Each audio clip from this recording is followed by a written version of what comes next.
Screen के इस तरफ जो हम लोग खड़े हैं ना, ये हम आपके लिए समय समय पर स्ट्रेटजी वीडियो, एजुकेशनल वीडियो और बहुत सारे कंटेंट लेकर आते रहते हैं और आते रहेंगे भी, क्योंकि ये हमारा काम। क्या आप अपना काम सही से कर रहे हैं? एज ए स्टूडेंट क्या आप अपनी सारी रिस्पॉन्सिबिलिटीज को फुलफिल कर रहे हो? नहीं कर रहे हो। तभी तो आप इस वीडियो को देख रहे हो कि अगले 15 दिनों में किस तरीके से अपने हाफ ईयरली में अच्छा स्कोर किया जाए। देखो, अगर आप तैयारी शुरू से कर रहे होते तो आपको ये वीडियो की जरूरत भी नहीं पड़ती, लेकिन अगर किसी कारणवश अभी तक भी आपने कुछ भी तैयारी नहीं की है और चीजों को करना चाहते हो तो बिल्कुल सही वीडियो पर हो। बस आप ध्यान लगाकर 5 से 10 मिनट मुझे सुन लो, डेफिनेटली आपके अंदर बदलाव आएगा। तो मेरे भाई, आप चाहते हो कि 15 दिन में कोई ऐसी जादुई चीज आपको बताई जाए जिससे आपका हाफ ईयरली में अच्छा स्कोर आ जाए, ताकि आपको घर पर डांट न पड़े। देखो, 3 टाइप के बच्चे होते हैं। पहला, टाइप ए के बच्चे, वो बच्चे जो शुरू से चीजों को कर रहे हैं, मतलब उनको कोई दिक्कत ही नहीं, उनको कोई टेंशन ही नहीं है। टाइप बी, वो बच्चे हैं जो चीजों को थोड़ा बहुत करते हैं और थोड़ा बहुत इंजॉयमेंट करते हैं, यानी एवरेज बच्चे। और टाइप सी बच्चे, मैं ये नहीं कह रहा हूं कि ये कमजोर है, ये वो बच्चे हैं जो अभी तक कुछ भी नहीं पढ़े हैं, अभी तक उन्होंने कुछ भी चीजों को स्टार्ट नहीं किया है। अब वो चाहते हैं कि कम से कम कुछ ऐसा बता दीजिए भैया जिससे हम अगले 15 दिनों में चीजें कर कर अपने एग्जाम में अच्छा कर जाए। देखो मेरे भाई, आपको ध्यान ये रखना पड़ेगा, सबसे पहले कॉमेंट कर दीजिएगा कि आप कौन से टाइप में लाई कर रहे हो। देखो, अगर टारगेट की बात करूं तो इन बच्चों को चीजों को ढंग से रिवाइज करके एम करना चाहिए कि मेरे हाफ ईयरली में 98% आए कम से कम। अगर मैं शुरू से चीजों को कर रहा हूं तो मेरे 98%, 95% से लेकर 98% तक आने चाहिए। अपना बेस्ट दीजिए। ये वो बच्चे हैं जो थोड़ा बहुत पढ़े हैं, थोड़ा बहुत नहीं पढ़े हैं। अगर ये अभी मान लीजिए 15 दिन में चीजों को करते भी हैं तो वो इतना ही टारगेट करें कि उनका कम से कम 80%, 85% स्कोर आ जाए, चीजों को पढ़कर, जो चीजें उन्होंने पढ़ी है उनको रिवाइज करके।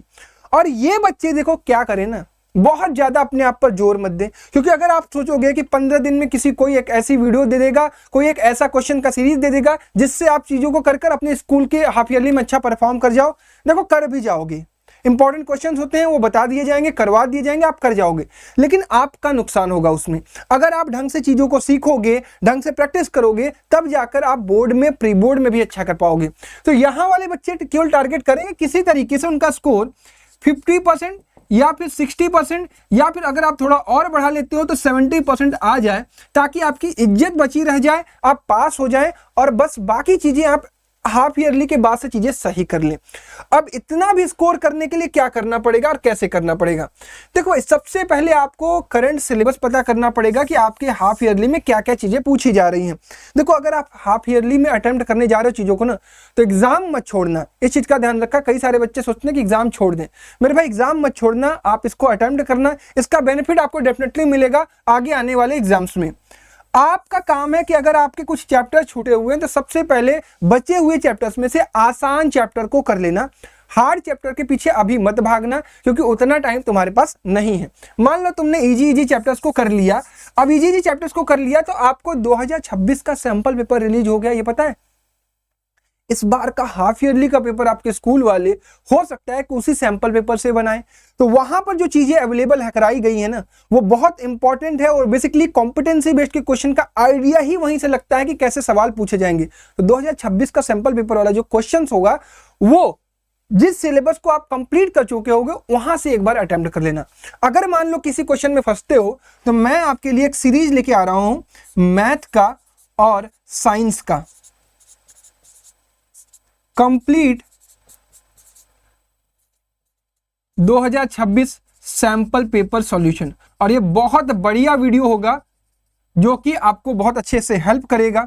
कंप्लीट 2026 सैंपल पेपर सॉल्यूशन, तो इसको आप एक बार देख लीजिएगा। उन सिलेबस को जो आप पढ़ चुके हो, अगर क्वेश्चन में फंसते हो तो वहां से आप चेक कर लेना और उस वीडियो को सेव कर लेना। वो वीडियो डेफिनेटली आगे आके आपको काम करने वाली है, ठीक है? इसके अलावा आपको कुछ पीवाईक्यूज, वो पीवाईक्यूज जो अभी रिसेंट के ईयर में पूछे गए हैं, यानी कब? 2023, 2024 और 2025, इसमें जो पीवाईक्यूज पूछे गए हैं ना, इनको जरूर अटेम्प्ट कर लेना। अब ये कहां से मिलेगा भैया? ये मिलेगा हमारे ऐप रैंकर्स फाउंडेशन के ऐप पर। वहां पर जाओगे ना, मैंने आपके लिए बहुत अच्छी चीजें डाल दी हैं। रैंकर्स फाउंडेशन के ऐप में आपको पीवाईक्यूज मिल जाएंगे, इंपॉर्टेंट क्वेश्चन मिल जाएगा, एनसीईआरटी हाईलाइट मिल जाएगी, एनसीईआरटी एग्जाम्पलर मिल जाएगा, प्रीवियस ईयर पेपर मिल जाएगा, सब कुछ आपको मिल जाएगा। तो एक बार चेकआउट कर लेना, लॉगिन कर लेना, और सब कुछ फ्री है, किसी चीज के लिए आपको पे नहीं करना है। तो आप एक बार चेक कर लेना और उसके बाद जब आपके एग्जाम आएंगे, जैसे मान लो कल या परसों आपका एग्जाम है, तो थोड़ा रिवाइज करके जाना और चीजों को पढ़ के जाना। और अपना बेस्ट दोगे तो डेफिनेटली तुम अपने हाफ ईयरली में थोड़ा बहुत बेहतर कर जाओगे। सब्जेक्ट वाइज अगर मैं बात करूं तो जो सिलेबस पूछा जा रहा है वो अगले 15 दिनों में आपसे लगभग यही पूछा जा रहा है। 7 चैप्टर मैथ में क्या करना है, अगर मान लो आपको 4 ही चैप्टर टारगेट करने हैं तो इनका वीडियो लेक्चर एक बार देख लिया होगा आपने, कर लिया है, थोड़ी एनसीईआरटी कर लो और थोड़े एक्स्ट्रा क्वेश्चन कर लेना है ना। एक्स्ट्रा क्वेश्चन कर लोगे तो थोड़ा और कॉन्फिडेंस आ जाएगा। मैथ्स में 4 चैप्टर हो पा रहे हैं, 5 हो पा रहे हैं, 5 ही करो, जरूरी नहीं कि 7 के 7 कर जाओ। हाँ, जिनके पास केवल रिमेनिंग 2 से 3 है तो उनको 15 दिन के अंदर में निपटा लो, ठीक है, इस चीज का ध्यान रखना। अब मैं अगर बात करूं साइंस की, साइंस और सोशल साइंस को दोनों एक साथ समझना, दोनों सेम चीज है। मैं बात कर रहा हूं साइंस प्लस सोशल साइंस में अप्रोक्सीमेटली यही सिलेबस आपसे पूछा जा रहा होगा। सोशल साइंस में 3 चैप्टर ज्योग्राफी के, 3 चैप्टर इकोनॉमिक्स के, पॉलिटी के पूछे जा रहे होंगे, 2 चैप्टर आपके इकोनॉमिक्स के और 2 चैप्टर हिस्ट्री के। बड़े बड़े हैं ये चैप्टर और इसमें 4 ही है इसलिए 2 इसके। तो मान लो आपसे ये पूछा जा रहा है तो आप क्या करो ना, आपने कहीं से लेक्चर की थ्योरी पढ़ी होगी, समझा होगा, दिग्राज सर से पढ़ा होगा, बहुत अच्छी बात है। आपने अगर थ्योरी समझ ली है तो थोड़ी सी एनसीईआरटी रीडिंग कर लेना और इसके बाद इंपॉर्टेंट क्वेश्चन की प्रैक्टिस कर लेना, राइटिंग प्रैक्टिस, ठीक है। इंपॉर्टेंट क्वेश्चन अगर आपको नहीं मिलेंगे तो हमारे ऐप में मिल जाएंगे, राइटिंग प्रैक्टिस जरूर कर लेना, ठीक है। राइटिंग प्रैक्टिस, राइटिंग करोगे, लिखोगे क्वेश्चंस के आंसर तो उसका बेनिफिट मिलेगा। और पीवाईक्यूज एक बार देख लेना 2026-27 के, तो वो 2026-27 के, 2023, 2024 और 2025 के, तो उससे भी आपको हेल्प हो जाएगी। इतना काम करने के बाद थोड़ा सा रिवाइज करके जाकर अपना एग्जाम में दे लेना अपना अटेम्प्ट, क्या दिक्कत है, ठीक है। यही काम आपको साइंस में भी करना है। साइंस में क्या पूछा जा रहा होगा, लाइट, ह्यूमन आई और electricity, chemical reaction, acid base salt, live process और कंट्रोल एंड कोऑर्डिनेशन, यही सारी चीजें पूछी जा रही हैं। इनको आप एनसीईआरटी थोड़े लेक्चर पढ़े होंगे और उसके बाद थोड़ा सा आंसर राइटिंग की प्रैक्टिस कर लेना, इंपॉर्टेंट चीजों को रिवाइज कर लेना और अच्छे से पीवाईक्यूज को एक बार देख लेना। इंग्लिश हिंदी का यही लगभग सिलेबस पूछा जा रहा होगा सबके स्कूल में, आधा चैप्टर्स पूछे जा रहे होंगे हर चीज में। अब इनके लिए आप बस इतना काम करिएगा कि आप एग्जाम के 1 दिन 2 दिन 3 दिन पहले इन चैप्टर्स को थोड़ा सा एक बार गो थ्रू कर लीजिएगा, कहानी समझ लीजिएगा, आंसर राइटिंग आप कर पाएंगे।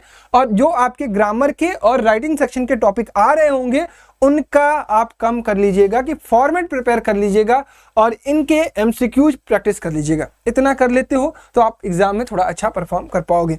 अब आपके लिए हम क्या प्रोवाइड करने वाले हैं आगे सेशंस में, देखो मैं आपके लिए लेकर आ रहा हूं हाफ ईयरली के लिए क्लास 10th मैथ का 33 श्योर शॉर्ट क्वेश्चन, और ये 33 श्योर शॉर्ट क्वेश्चन आपको हेल्प करेंगे चीजों को रिवाइज करने में। सिमिलरली हम साइंस के लिए भी लेकर आ रहे हैं, तो दोनों चीजों को आप एक बार देख लेना, दोनों चीजों को आप रिवाइज कर लेना, और अगर आप कर लेते हो तो आपको अपने एग्जाम में चीजें और अच्छे तरीके से हेल्प कर जाएंगी।